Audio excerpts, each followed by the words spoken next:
Mirëmbrëma vëllezër dhe motra, Zoti ju bekoft. Dua të dëshmoj për të lartësuar emrin e Atit tim qellor. Zoti më thoshte në profecinë e Tij të shenjtë se ai do të çlironte një të afërm. Mjekët diagnostifikuan njërin nga të afërmit e mi me skizofreni. Zoti më thoshte se ai do të bënte atë çlirim pikërisht një javë para se të udhëtoja në Shtetet e Bashkuara. Motra Maria Luisa ishte atje në një studim biblik.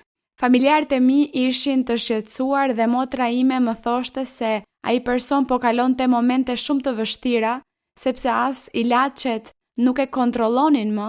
Unë i lutesha Zotit nga thellësia e zemrës, i thoja se kisha një dëshirë të takoja përsëri dhe ta përqafoja, dhe që ai person i afërm të ishte i shëruar ditën që unë do të udhëtoja atje. Një javë para se të udhëtoja, si një surprizë, motra Maria Luisa dha një studim biblik në Norcross, Atlanta, dhe 10 nga familjarët e mi ishin të pranishëm, duke përfshirë edhe vëllain tim që vuan nga ajo sëmundje, dhe pas atij studimi biblik unë i kërkova Zotit që ta bënte atë vepër tek ai. Dhe që prej studimit biblik, vllai im arsyeton krejt ndryshe, do me thënë ai tani është plotësisht mirë. Dhe kur unë e takova përsëri atij dhe përqafova, dhe ai foli me mua kaq i kthjellët, ishte kaq i kthjellët sa unë nuk mund ta besoj atë që motra ime më tregonte, dhe e di që Zoti e bëri atë vepër të madhe tek ai, sepse unë e di, unë e pash me sytë e mi dhe thash, Zot, shiko këtë vepër kaq të madhe që ke bërë, dhe çdo gjë e dëshmoj për të lartësuar emrin e Atit tim qellor. Unë dëshmoj për t'i dhënë nderin dhe lavdinë Zotit, se Zoti më premtoi se do të përmbushte dëshirat e zemrës time. I kërkova Zotin një ndryshim në jetën time të punës, sepse doja të kaloja më shumë kohë në kish. Dhe ndjeva se puna po më shpërqendronte shumë. Dhe kështu Zoti lejoi që një kolege në punën time të kishte një ndryshim kontrate dhe që pozicioni të bëhej lirë. Dhe unë i thoja, Zot, sa mrekullueshme do të ishte ajo kontratë.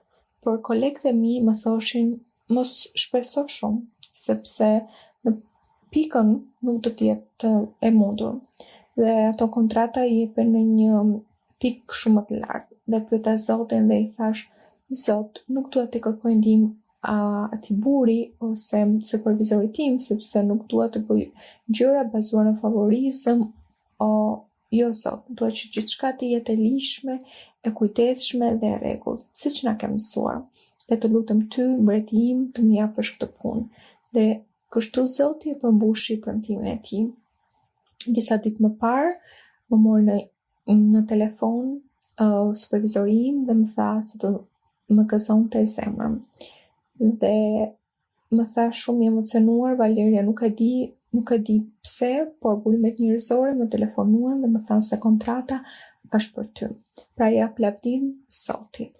Gjithashtu duhet të dëshmoj se kur unë arrita në kish, arrita me të voglin tim në park.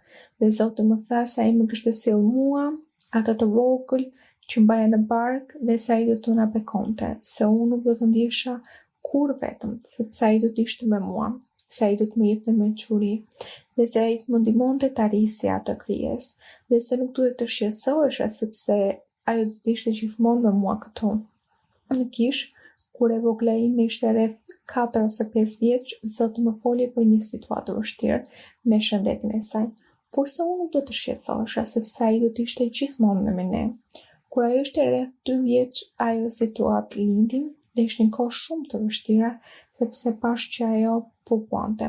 Por Zoti është aq i mirë dhe i mëshirshëm saqë sa më të vështira bëshin ato situata, aq më shumë na shpërblente dhe na bekonte me mëshirën e tij në sferën shpirtërore. Sepse si për të, ashtu dhe për mua, Zoti na dha shumë bekime shpirtërore në ato momente. Mjekët thanë se kjo situatë mund të zgjasë një jetë të tërë ose ndoshta shumë vite, por Zoti premtoi nëpërmjet profecive dhe fëmijëve të tij se kjo situatë ishte zgjidhur tashmë, se Zoti kishte bërë tashmë punën e tij. Dhe në atë kohë, unë mbaj një studim biblik dhe motra Maria Luisa u lut për shumë sëmundje, por veçanërisht për këtë. Dhe ne besuam, dhe atë që shkenca tha se do të zgjaste shumë, Zoti e realizoi brenda muajsh. Zoti e shëroj të voglën time dhe sot jemi të lumtur, të gëzuar dhe të shmoj për të gjitha këto për të dhënë lavdinë dhe nderin sot.